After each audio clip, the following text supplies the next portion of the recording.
Hey everyone, this is Sarah Portwood, and for my citizen science project, I participated in Project Feederwatch with Cornell Labs. Project Feederwatch is essentially a countrywide survey of the birds that visit feeders throughout North America between the months of November and April. Feeder watchers throughout the country monitor the different birds that visit their feeders, and they send their data into Cornell Labs. With this data, Cornell Labs is able to measure the distribution and abundance of various bird species during the winter. To become a feeder watcher, all I had to do was order a kit from the Feederwatch website, put up a bird feeder, and fill it with seeds. I chose to use a hopper feeder and sunflower seeds because both attract most species of birds. Then I created an online account with Cornell Labs that allowed me to submit my data. The first step online was to create my bird feeding site, which allows Cornell Labs to see where its data is coming from. I decided to birdwatch in my own backyard.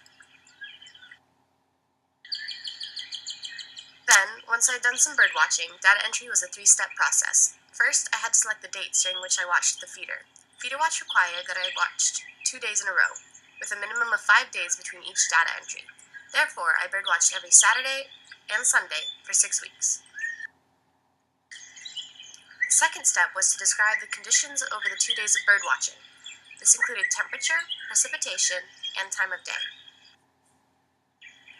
Finally, I recorded the birds that I saw.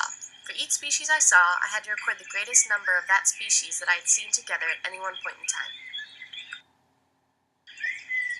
And once I'd entered my data, the website summarized the session of bird watching.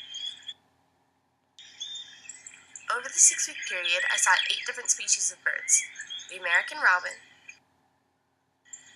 the dark-eyed junco, the white-throated sparrow, the northern cardinal, the house finch, the purple finch, the American goldfinch, and the house sparrow. By the way, none of those photos were taken by me because I couldn't get close enough to the birds to take a picture without scaring them away. This is a summary of the data that I collected. With this data and the data of other feeder watchers throughout North America, Cornell Labs will be able to map out the changes in distribution and abundance of different bird species over time. Project Feederwatch monitors the winter migration of over 100 species of birds. By monitoring these changes, Feederwatch is able to identify declining bird populations, which then allows them and other research institutions to investigate possible causes for the decline and to search for ways to protect the threatened species. Protecting these birds is critical because birds serve many important functions, one of which is spreading seeds. Project Feederwatch allows us to ensure that the birds are able to fill this integral ecological niche. Through this project, I learned just how easy it is to help the environment. By setting aside just 2 hours of time each week to watch for birds, I played an important role in protecting the bird species of America. In addition, I learned a lot about the different bird species that live in my area, both in regards to their appearance and their bird call.